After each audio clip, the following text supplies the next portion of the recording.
What's up, everyone? Excited to give this video today about SoFi. So SoFi, obviously a fintech company, is being hurt by the Supreme Court's decision to strike down Biden's student loan forgiveness plan. So this is basically going to hurt any company that is dependent on consumer spending, because if a large swath of the population has to pay back their student debts all at once, well, that means that they're going to have less money in their pocket for other spending activities to, go, get a loan for a house, go get a car loan, other things that this company could help with. Definitely not a good sign to see this for shares. But I don't think it's going to kill the company, and I will jump into the chart, give a price prediction for the stock. I'll go into short interest, and I'll jump into the fundamentals and financials for shares so we can see where this stock is going. So with that being said, this is not financial advice, so please do your own research in D&D, but let's jump into the video. So we talked about the student loan issue, which will act as a headwind for this stock more than others, but it will be a headwind for the general market as well. So we've come down to test this $8.50 level. I believe we hold this level of support as it was prior resistance back in August of 2022 and almost back in February of 2023 as well, as it was basically at this buying zone is where the shares had topped out. And I actually called out this recent move off of support. So this move from about 850 to 950-ish. I had called that move in a video, my last video a couple weeks ago about SoFi, and I'll play that clip for you now for your visual confirmation. Now that we've come back down to this level, this may be a good buying zone for the stock, especially when you consider that there is very, very bullish momentum. With that being said, though, when we take a look at the chart, I do think this support level continues to hold, and we get a move up to resistance at about $10, which is where shares had topped out in early June or mid-June, I should say. And it's also where shares had topped out in March of 2022. So I believe this level is a significant level of consolidation for shares. So I believe we likely move up to that level.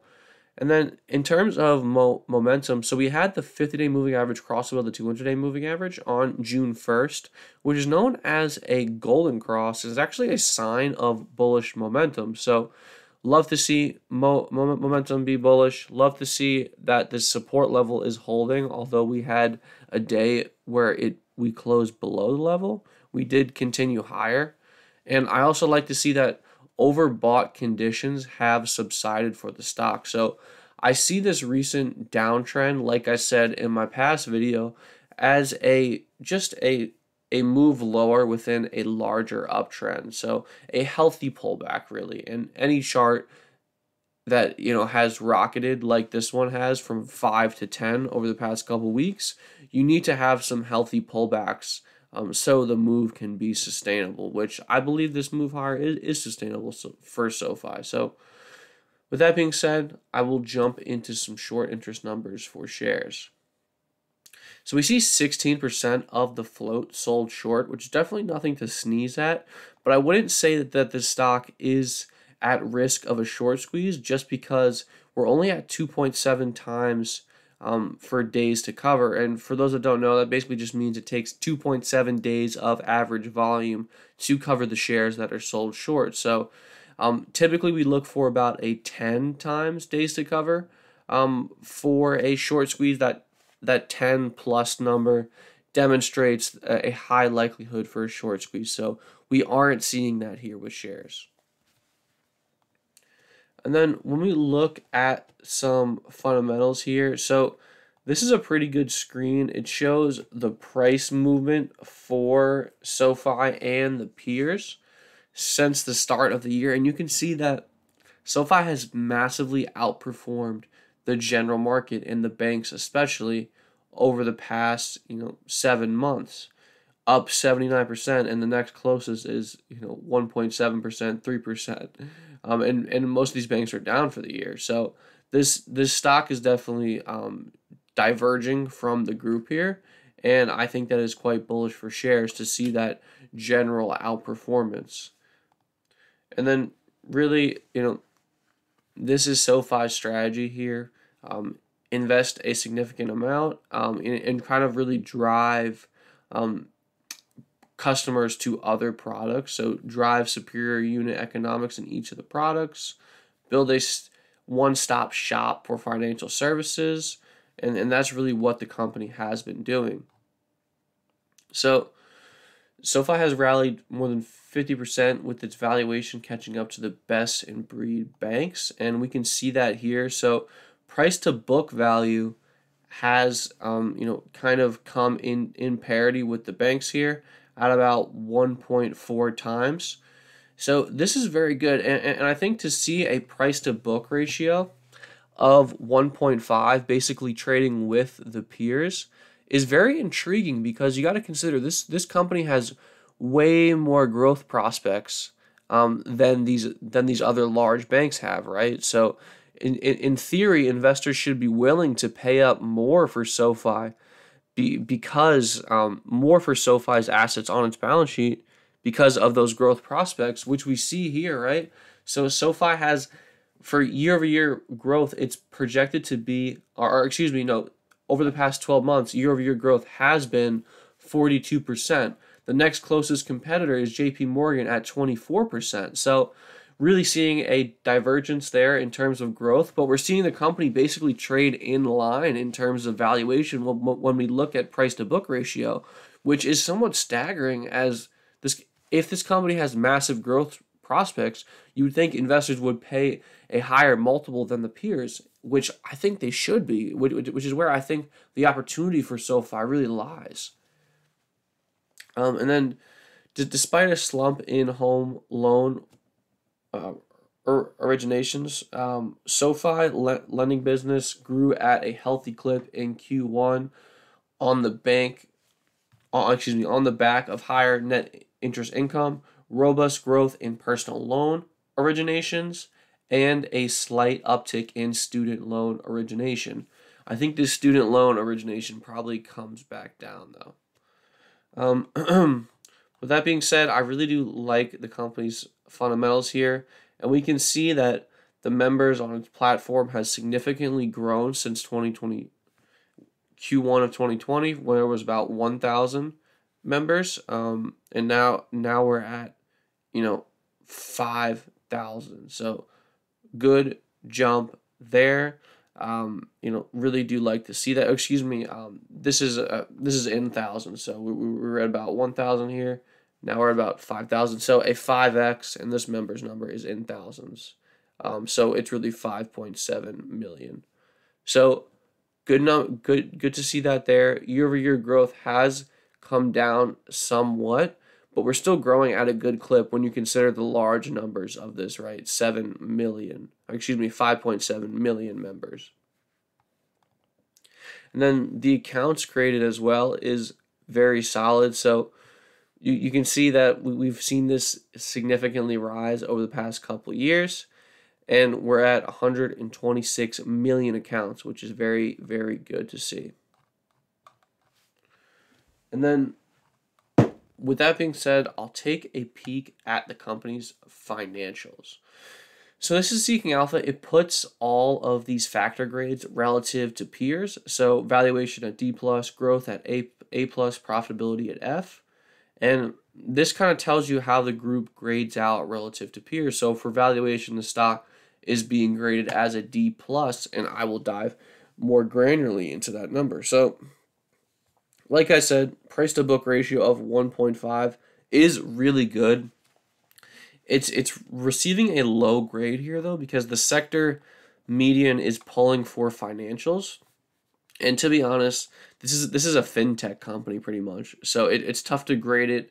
It's tough to compare it to the exact like banking sector, right? Like this isn't a bank, this is a fintech company. So as we saw, the 1.5 price to book ratio does grade out pretty well when you compare it to peers. And really what I do love to see here is that we're seeing this growth really rationalize the stock, trading while it's not making money, obviously. So obviously shares don't make money, so the only way the company can make money is high growth, and we're seeing that high growth kind of rationalize that future expectation of profitability. So we see year-over-year revenue growth at 52% compared to the sector median at 6.4, and then we see forward revenue growth at 34% compared to the sector median at 5.7%. So these growth numbers are definitely knockout numbers and are well above the sector medians and the general sector. So love to see the growth really rationalizing, the expectation of future profitability for the company. And then we see gross profit at 80%. And for those that don't know, that basically is revenue minus cost of goods sold. So I always give this example to make it easy for people who have no clue what this number means. Basically, if you were to be selling lemonade for $1, and it costs you 20 cents to make the lemonade, well, you would be making 80% on every sale, right? So that's basically what gross profit is. It doesn't take into account the cost of owning the lemonade stand, right? The cost of your taxes, the cost of your permits, everything. So that's why the company can have a very positive gross profit margin and not be profitable. But a good gross profit margin tells you that once revenue is growing, and once there are more sales, more transactions, this stock has a clear road towards profitability, right? They're making money on everything that they sell. All they have to do is sell more. So that's kind of how that's broken down. And then another interesting number here is this $2.65 cash per share level. This tells you that the stock has $2.65 of cash per share, which is definitely a good amount. It's over 25% of the market cap is in cash. So this company definitely has a strong financial footing and has no and you really shouldn't be fearful about this company going bankrupt anytime soon, as it has a pretty robust cash balance sheet, cash holding, I should say. But with that being said, let's take a look at analyst revisions. So for those that don't know, analysts will bring their revisions up or down based on company-specific news, news about the consumer, news about the general economy. So this kind of tells you what Wall Street is thinking about the stock. And net, Wall Street has become more and more bullish on shares over the past 3 months. So we've seen 2 up revisions for EPS to 1 down revision. So net +1 here. And then for revenue, we've seen 8 up revisions compared to 2 down revisions for revenue. So net +6 there. So overall, Wall Street is becoming more and more bullish on SOFI.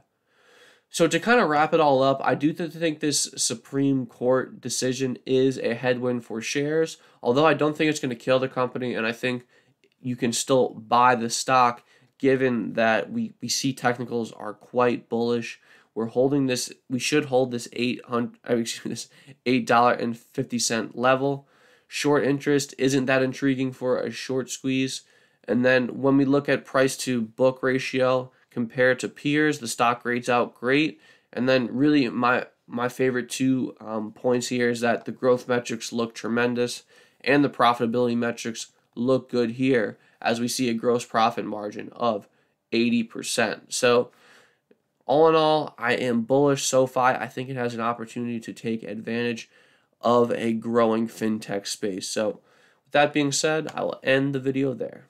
If you got some value from this video, please leave a like. We post company breakdowns and important market moving news on this channel on a daily basis, so make sure you are subscribed. If you would like to receive my daily portfolio moves, my exits, my entries, and see how me and my team of analysts are trading the markets, join the Discord through the link in the description below to get our free 7-day trial. Also, if you would like to join our free daily newsletter, sign up to our Substack, which is linked below as well. With that being said, good luck everyone. Happy trading, happy investing.